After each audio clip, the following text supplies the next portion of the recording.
Well, Yesterday, I didn't really get to soak in the environment because of everything that was going on. It was kind of like a crappy day.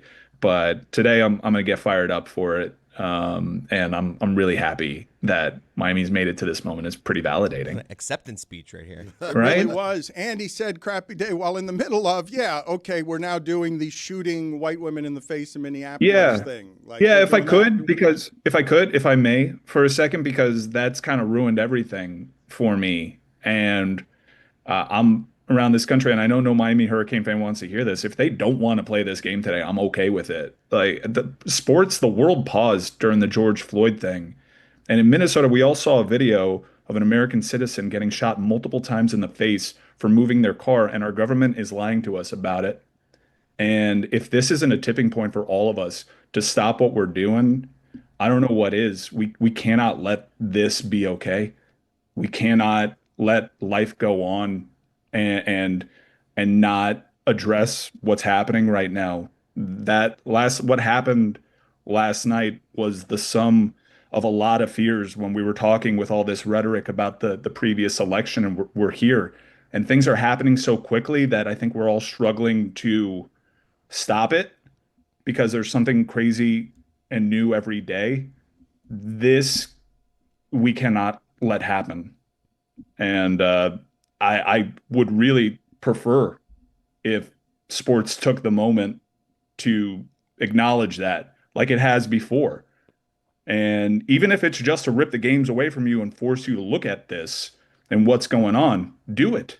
I would say. I don't know why that conversation's been absent from the sporting conversation. I don't know what we're doing right now. Things are moving too fast, I guess, but last night was one of the worst days in American history, I think, and we need to talk about it like that.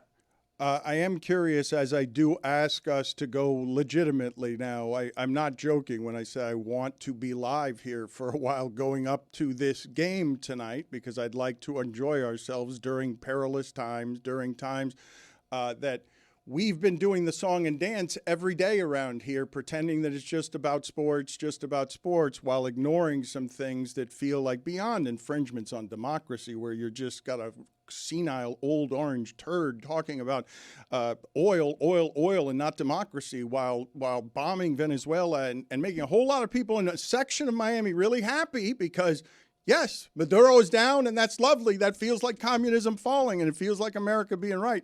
But there's nothing going on right now with this country when the ICE agents and the military state police are sitting there shooting even white women from Minneapolis in the face. And when this happened in Minnesota 5 years ago, we did protest in the streets because of a race thing. And, like, this is a white woman shot in the face. Like, what? Hey, that's where we are on this, and I also want to cover both things at the same time, though, Mike, because as David Sampson goes through something very difficult, and you sat in for an hour today on Nothing Personal, did you talk about this? No, no. I We were talking about Damon Williams in the transfer portal, uh, which I, I I was actually welcoming of that conversation too. Like the Miami Hurricanes are proving to be one hell of a distraction, as you described a lot of the events that happened. And I think our show and the audience would kind of note this too. Look, we stepped away from talking about this because I think we all collectively saw the value in being a welcome distraction and bringing levity back. I think our show probably too much over the course of the previous years um, tried to buck against what was happening, and it was a sacrifice for our show. And I think to a degree we paid somewhat of a price. And we've had these conversations before the show, like how do we want to talk about this? Do we want to be the bright spot in people's day? And I think to a very large degree, Dan, we've done the right thing. We've tried to make people happy and make them laugh. But you see that video last night, and you see the disgusting statements from the people in our government that are supporting the actions of that ICE agent, this fake police that is not doing Not what not they qualified, not fake police. We did it with fake news. Fake police, people who are not qualified to be shooting anybody in the face. They're not qualified to have those jobs. I've never seen a group of people that are so welcoming and unhumiliated to be lied to directly to their face. None of the stuff that's happening right now is what was on the platform of what they voted for. These are not violent criminals that we're chasing down. There wasn't an invasion of Venezuela that was on the platform. How many times do you have to pivot? Are you not embarrassed? There is a tipping point, and if it's not a woman trying to move her car away from a fake police, an unqualified fake police, and getting shot in the face 3 times for it, and then having everyone in politics on that side of the aisle gaslight you and telling you what you saw is not right, and that the victim here is the person doing the shooting. When are you gonna face reality? This is a moment in time that I hope that all people meet.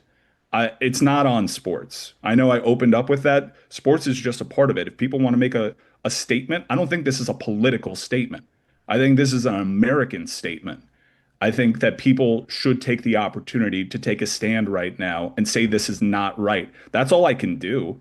I can't go to Minneapolis right now and protest, but I have protested in Miami, and I have made my voice heard when I can't when I was fearful of something like this happening. Something like this just happened. I do think that we need to take to the streets. I do think that we need to make statements. I do think that anybody with a platform should speak on it. And I do agree that there are times for levity and there's time for laughter and there's times for transfer portal and there's times for the Verbo Fiesta Bowl. Maybe we can do all those things at the same time, but now is absolutely a time to use your microphone and say this is not right. And you mentioned distractions. That's absolutely right. People want the sugar instead of the medicine, and the media as a whole is just not helping. I mean, especially CBS, who seems like they've bought and paid for it. They're just making excuses for this Okay, government. well, so this is okay. Yes. I'm sorry, this is not the Fiesta Bowl preview that you anticipated. No, CBS, of course. Look, I've been wanting to talk about this stuff for a while, and I felt a bit cowardly in not talking about some of it because this is a hugely interesting time in media. It's collapsing. Hollywood is collapsing, and mainstream media has already collapsed. It's already done collapsed, and now they're picking up the pieces. And, of course, CBS, home to 60 Minutes, one of the great journalistic empires, is afraid of the Mad King, like run by the Mad King, and that's one network gone as he chases Kimmel and bombs Venezuela because there's a loon in charge, a loon that has a million deficiency, including trying to cover up an alleged pedophilia scandal that is in the middle of everything that we're doing as the world burns and brown people are jailed and now white women are shot in the face by fake police. Yes, it's enraging.